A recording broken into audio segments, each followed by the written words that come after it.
donc xale yi dañoo war a xam ni lépp lu ñu mënul am fii Sénégal mënuñu ko am feneen man yàgg naa tukki à l'entame ci émission bi yaa ngi naan ma ay temps da nga doon voyager lu bëri mais dama xam ni Europe amatul dara tey jii njëriñ bi fii la nekk en Afrique xale yi ku ci am tool li nga mën a récolter par weer fonctionnaire mun nga koo fay mun ngaa fay lu mat 10 fonctionnaires xale yi nañu xam ni l'avenir c'est en Afrique yaa ngi comprendre alal bi mu ngi Afrique Europe amul dara Amérique amul dara te torox dafa yomb doom day tumuranke dafa yomb mais laajal Bachir El Bachir yaa ngi comprendre maanaam musu réew quoi laaj ko on a eu à vivre des calvaires au niveau de Paris laajal Mollah Morgun fekk naa ko Paris bi ma ko fekkee Paris man maa ko wutal benn producteur bu ko doon tourner ay clip tout ça man maa ko jox man yaa ngi comprendre il a souffert là-bas il a galéré et il sait que l'avenir là ce n'est plus en Europe l'avenir ce n'est plus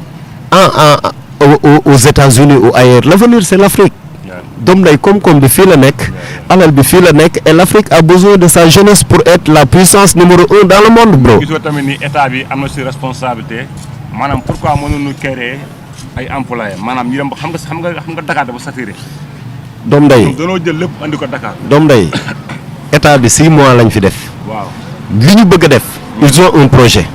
ils ont une vision. waaw li ñu bëgg a def. il faut que ñu jël Diomaye ñu jox ko assemblée nationale.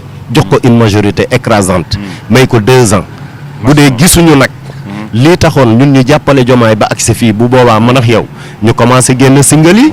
bu boobaa man ak yow ñu teg benn mouvement boo xamante ne dañ naan Diomaye na dem.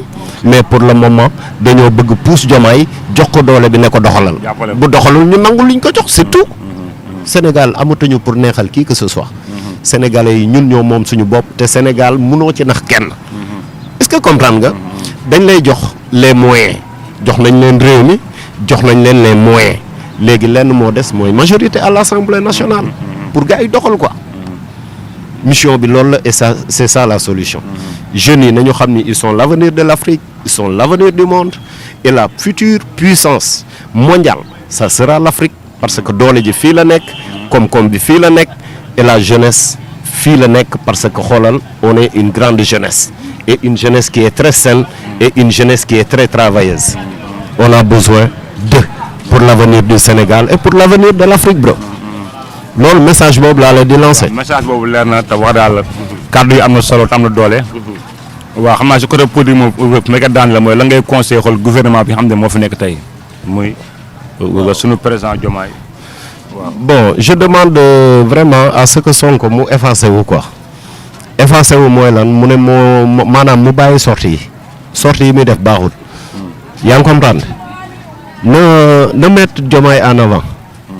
na mettre en valeur Diomaye parce que c'est Diomaye le président de la République moom c'est le premier ministre je lui demande d'être discret il doit être discret te wàññi wax ji il doit être discret